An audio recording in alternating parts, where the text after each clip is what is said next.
Good morning, all of you. How are you all? Today I am going to start next chapter of class 10. Chapter का heading है आपका control and coordination, यानी कि control और coordination का हिंदी होता है तालमेल बैठाना या फिर समन्वय। अगर ज़्यादा हिंदी में बोला जाए तो समन्वय यानी कि तालमेल। तो आपकी बॉडी में ऐसा तो नहीं है कि एक प्रोसेस होगा तो दूसरा नहीं होगा, सब में क्या है, एक तरीके का कोऑर्डिनेशन है जिसकी वजह से आप सब काम कर सकते हो। बहुत सारा प्रोसेस एक ही साथ चलता है, तो वही उसमें पढ़ना है। ऑल द लिविंग ऑर्गेनिज्म, चाहे वो प्लांट हो या animal, respond and react to changes in the environment. ये आपने पढ़ा था कि ये क्या है, सबसे जो लिविंग थिंग्स का कैरेक्टरिस्टिक था उनमें से एक था। ये क्या है कि ये रिस्पॉन्ड करता है, जो चीज़ें उनके चारों तरफ हो रही है उसमें चेंज हो रहा है, उसके हिसाब से ये क्या करता है, रिएक्ट करता है। So the changes in the environment in which the organism respond and react. तो इन्वायरमेंट में जो भी चीज़ चेंज हो रहा है, जिसके हिसाब से हम लोग रिएक्ट कर रहे हैं, उस चेंजेस को, वैसे चेंजेस को स्टिमुलाई बोला जाता है और इसका सिंगुलर होता है स्टिमुलस।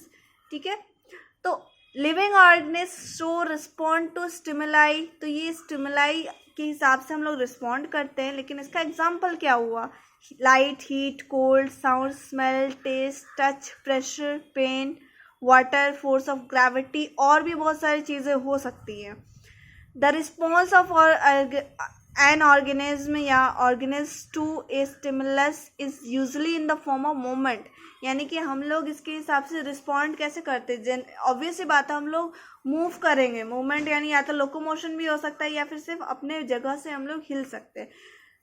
तो ये इसकी इस तरीके से हम लोग रिस्पॉन्ड करते हैं। For example, if a man touches very hot utensil, यानी कि कोई भी बहुत तेज जो गर्म बर्तन होता है, अगर हम लोग उसको छू देते हैं एक्सीडेंटली, मतलब अनजाने में, तो ही क्विक्स पुल हिज हैंड अवे। वो क्या करता है, तुरंत अपना हाथ पीछे खींच लेता है क्योंकि वो गर्म है बर्तन। ठीक है, here heat is a stimulus. यहाँ क्या है, स्टिमुलस क्या है, हीट है, और हम लोगों ने रिएक्ट कैसे किया है, उसको छोड़ दिया और अपना हाथ पीछे खींच लिया। तो ये क्या था, मोमेंट था, हम लोगों ने अपना हाथ पीछे खींच लिया। तो स्टिमुलस और ये मोमेंट रिएक्शन में आप समझ गए होंगे। Similarly when the sun is bright, जब सन काफ़ी तेज चमकता है तो हम लोग क्या करते हैं, अपनी आंखें बंद कर लेते हैं। तो इन दिस केस, इस केस में क्या, लाइट क्या है, स्टिमुलस है, और हम लोग रिएक्ट कैसे किए, अपने आइज को क्लोज करके।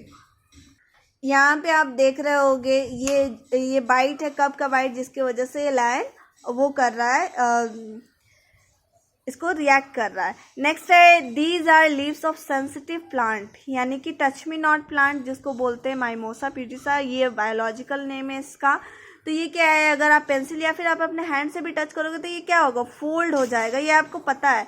ठीक है, तो ये क्या है, रिस्पॉन्ड कर रहा है, ये भी क्या, आपने टच के हिसाब से। तो ये टच क्या हो गया, स्टिमुलस हो गया, और रिस्पॉन्ड कैसे किया, मूवमेंट, ये अपना पत्ता को फोल्ड कर लिया।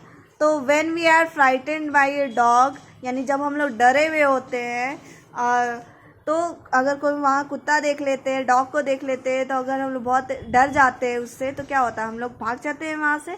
We run away very fast as we can, जितना तेज हम लोग दौड़ सकते हैं। तो here, fear of dog is the stimulus. Fear भी क्या है, एक तरीके का स्टिमुलस है, और हम लोग रिएक्ट कैसे कर रहे हैं, दौड़ के। तो if a prick an earthworm with a needle, prick मतलब होता है उसको होल कर देना, ठीक है, उसको छेद कर देना अर्थवर्म को, विथ ए नीडल, नीडल के हेल्प से, then the earthworm withdraw move back. तो ये क्या होगा, पीछे की तरफ चला जाएगा earthworm. In this can pain, pain क्या है, क्योंकि उसको नीडल से प्रिक करेंगे तो ऑब्वियस सी बात है ये क्या होगा, पेन होगा, उसको स्टिमुलस है, और अर्थवर्म रिएक्ट कैसे करेगा, पीछे चला जाएगा, मूवमेंट होगा। तो नेक्स्ट आपका एग्जाम्पल क्या है, सनफ्लावर हमेशा क्या करता है, सन को फेस करता है, यानी सन की तरफ उसका डायरेक्शन रहता है। सनलाइट क्या हो गया, स्टिमुलस हो गया, और ये क्या करता है, बेंडिंग, यानी मुड़ के मूवमेंट होता है सनफ्लावर का, उसी की तरफ मूव कर जाता है ना। तो when we eat food when we are hungry, यानी कि हम लोग खाना खाते हैं जब हम लोग हंग्री होते हैं, नीड एनर्जी, एनर्जी की ज़रूरत होती है।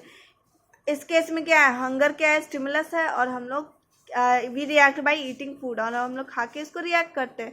तो अबव डिस्कशन से हम लोग को क्या पता चला कि स्टिमुलाई कैरेक्टरिस्टिक प्रॉपर्टी है लिविंग ऑर्गेनिज्म का, यानी कि हम लोग जो रिएक्ट कर रहे हैं स्टिमुलस के हिसाब से हम लोग का कैरेक्टरिस्टिक है। ये मैंने पहले वाले चैप्टर में ही आपको बता दिया था, लेकिन यहाँ थोड़ा सा डिटेल से दिया हुआ है।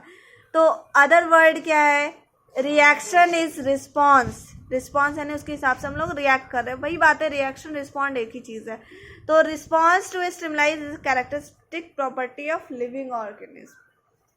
Both plant and animal react करता है दोनों स्टिमुलस के थ्रू, तो सर लेकिन सबका अलग अलग तरीका होता है, बट द मेथड क्या है, सिमिलर नहीं है, सेम नहीं है, दोनों का अलग अलग है। तो अलग अलग तरीके से वो रिएक्ट करते हैं। तो जैसे क्या होगा, plants bend toward light, plant light की तरफ मुड़ जाता है, लेकिन एनिमल तो नहीं मुड़ता। आपने देखा होगा जनरली वो छोटे क्लास में एक्सपेरिमेंट किया होगा कि खिड़की पे अगर आप कोई पौधा रख देते हो तो क्या होता है, वो लाइट की तरफ मूव कर जाता है, उसी की बात कर रहा है। लेकिन हम लोग के साथ ऐसा नहीं होता कि हम लोग लाइट की तरफ मूव कर जाए, मुड़ जाए। The animal amoeba reacts to the presence of food by moving, ठीक है,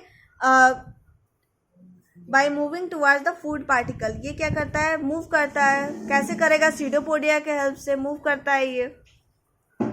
तो ये किसके रिएक्ट में, जब वहाँ कोई फूड प्रेजेंट है तभी ना वो मूव करेगा। तो यहाँ फूड का प्रेजेंस क्या हुआ, स्टिमुलाई हो गया या स्टिमुलस हो गया। Similarly amoeba tend to aggregate, aggregate मतलब कलेक्ट टुगेदर, यानी जमा हो रहा है, इकट्ठा हो रहा है, इन moderately warm water.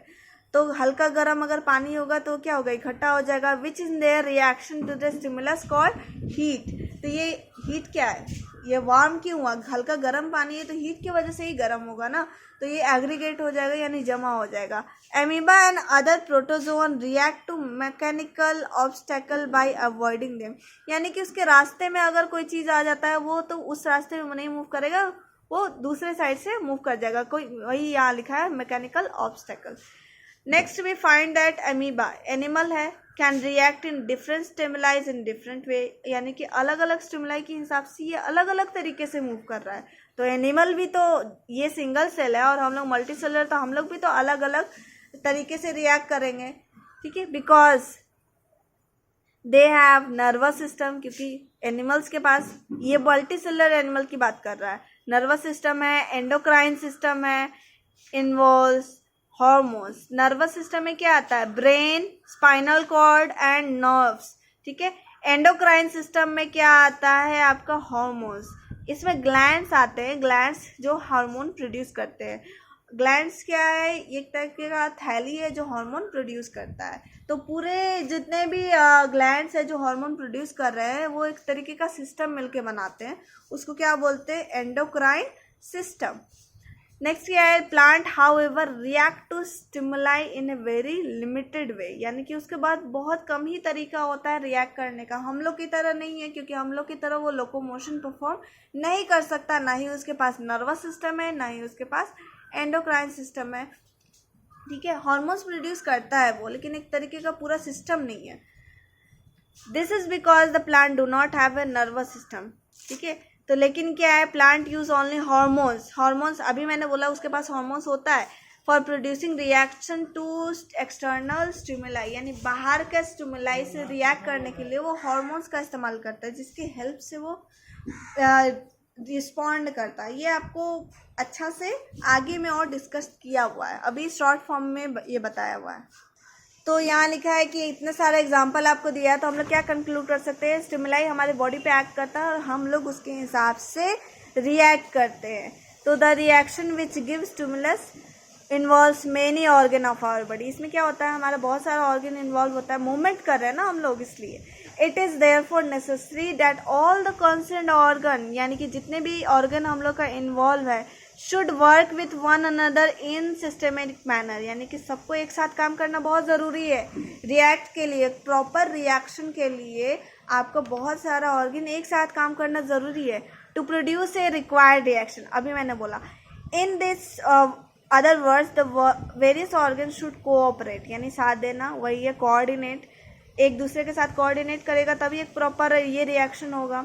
The working together various organ, क्या सिस्टमिक मैनर, ये क्या कहलाता है आपका, कोऑर्डिनेशन, वही समन्वय, तालमेल बैठाना, क्योंकि बहुत सारा ऑर्गन काम कर रहा है।